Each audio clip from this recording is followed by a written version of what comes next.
I'm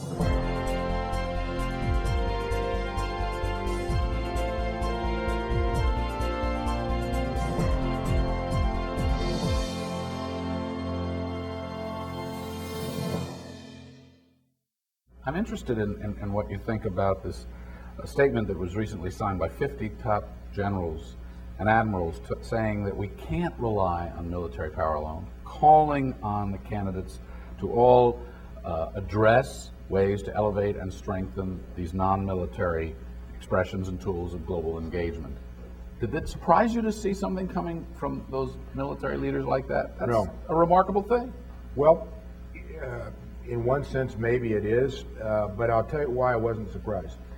The biggest thinkers that I have met overall in my 12 years in the Senate have come out of the military. Huh? Why is that? It's actually, when you think about it, it's a pretty logical reaction.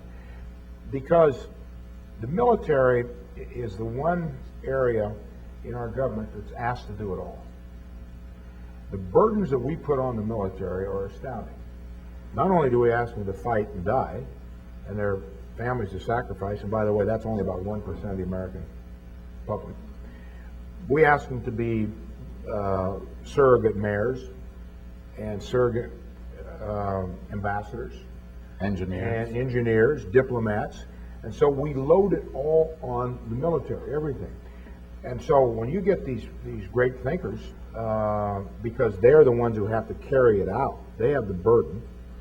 It doesn't surprise me that 50 generals and admirals would say, "Wait a minute, because you're ruining, you're breaking our military because of this. If you don't change the equations here."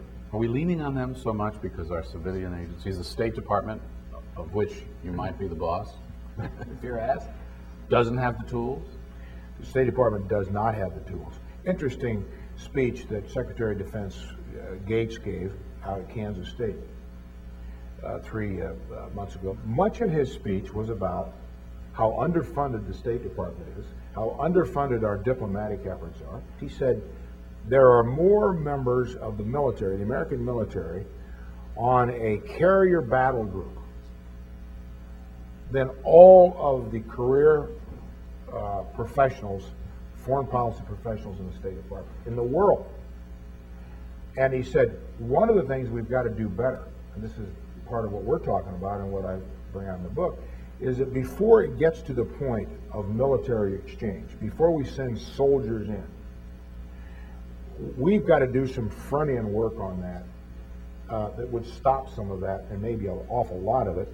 But if you don't have the resources, the programs and the people and the assistance and the budgets, then what's going to happen? Because you don't have the people who speak the language, know the culture, know the people, living in the cities, living in the countries, working in the embassies, working in the consulates. Who's making the contact? Who's arguing the case? Who's doing those humanitarian or those other reconstruction projects?